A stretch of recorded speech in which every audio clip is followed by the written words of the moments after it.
Hello everyone, this is Alex the Blue Man, and once again, welcome back to my MCU-a-thon.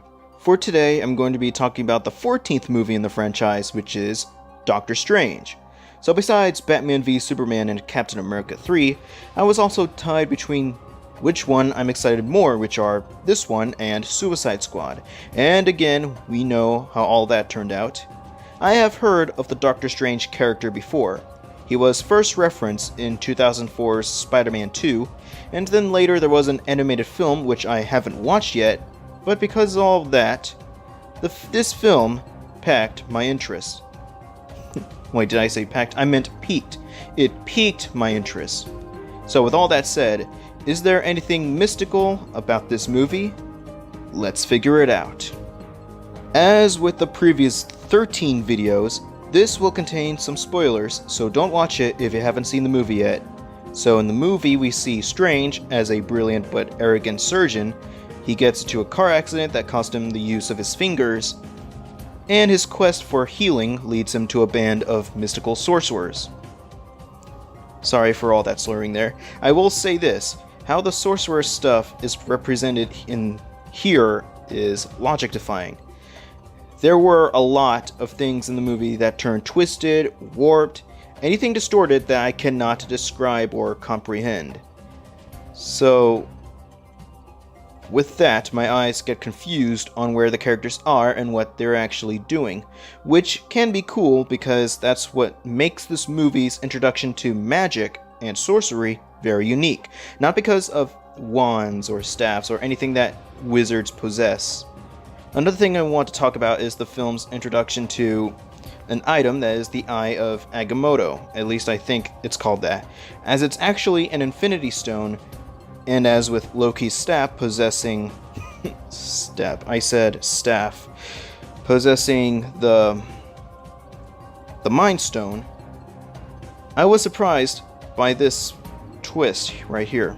One funny moment I will love to point out is when Strange goes to Wong's library and calls him Beyonce. Wong seems oblivious of who Beyonce is, and then at the next moment he is shown listening to her songs, while Strange steals some books without him knowing. That was probably my most favorite comedic moment in this movie. If there are any negatives that I can think of, it would be the villain as usual. He's like a bland, power-hungry villain who dreams of immortality or conquest or any other villain agendas. He's just a weaker villain, in my opinion. Another thing is that Doctor Strange himself doesn't fully become Doctor Strange until later, when he gains the eye and the cape, which I can see is a bit of a hassle for some, but I didn't mind that because mainly the cape is what's very cool, in my opinion. Because it's shown to have a mind of its own. It's like this film's version of the magic carpet from Aladdin. Moving on to the characters themselves, let's take a look at Dr. Stephen Strange himself. He shares quite a few similarities with Iron Man, like he's smart but arrogant, but then he sees many things that are out of this world. There's Mordo, who is an ally at first, but he sees through lies he was told. I felt it was a decent setup of him becoming a villain in the future, especially with that end credit scene with him. There's Wong, who is a type of character who stays mute or near lifeless to hide his true personality. There were two moments where that's the case. At least, that's what I saw. The Ancient One is basically a Merlin-esque type of character, so not much to say, except with that twist she had that made Mordo leave the Sorceress Club. Sorry if that sounded rude there. There's this lady doctor, her name escaped me because she wasn't in the movie too much, but in one moment it was like I swear she's bound to have a panic attack at any given time. And then there's the villain, Caecilius, who is yet another bland MCU villain. But so far, his only purpose was to set up and reveal the big bad named Dormammu. So it was pretty surprising and cool to see Dormammu in this movie to set up for a future sequel, or anywhere in the future movies. My goodness, this is going to be another short review. So despite some similarities from Iron Man and a couple of one-note characters, this movie still surprises me of how enjoyable it is, It still holds up to this day despite it being less than 3 years old.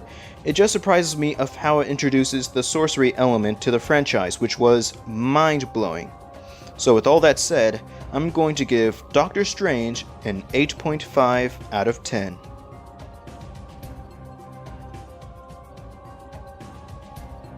Now that's 14 movies down and only one more to go, which is Guardians 2, and then finally moving on to Avengers 4.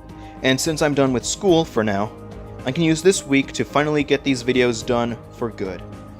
So thank you ladies and gentlemen for watching. Don't forget to like this video, comment down your thoughts on this movie, and as usual, I hope you all have a great Blurific day.